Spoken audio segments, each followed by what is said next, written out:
that is that the commander of Ukraine's naval forces has pledged his allegiance to the Crimean people. Now, it follows reports that Ukrainian troops stationed in the peninsula were either quitting or joining local defence groups en masse, effectively putting the authorities in Crimea fully in charge of the territory. Well, RT's Maria Finoshina is in the Crimean capital and joins me live from there right now. Maria, what exactly do these developments mean now?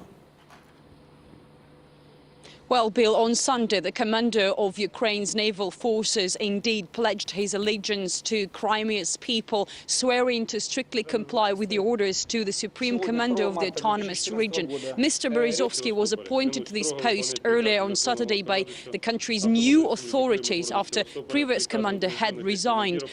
Ukraine's self-proclaimed President Turchinov signed all the necessary papers. Meanwhile, we are hearing from Crimea's officials that the situation here on the peninsula is now totally under their control and under the control of how we know them here, self-defense squads made up of locals who are working with in coordination with regional police. We see these people on the streets here in Simferopol and in other cities on the peninsula. They are patrolling streets day and night, not only protecting governmental or strategic buildings, but just ordinary streets, securing this situation here in the region. We're also hearing from local authorities that a big number of the Ukrainian military stationed here in the Crimea have started pledging their allegiance to the region's authorities, and we are now starting receiving pictures from these ceremonies, and I hope you can see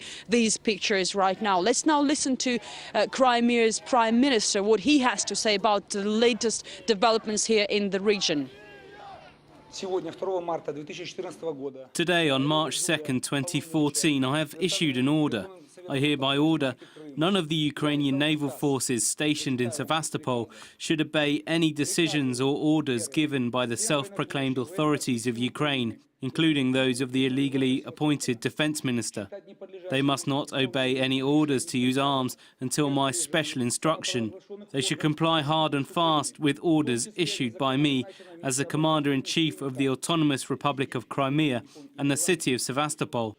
Immediately convey this order to the personnel of the Ukrainian naval forces stationed in Sevastopol.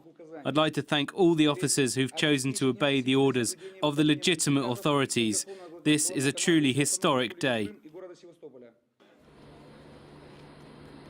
And all these comes amid a dramatic split here in Ukraine that was caused by events in Kiev earlier this week that many here call an armed coup d'etat that divided the country into those who support the country's new authorities and those who don't recognize them as a legitimate power and try to protest and even fight against them. Back to you, Bill.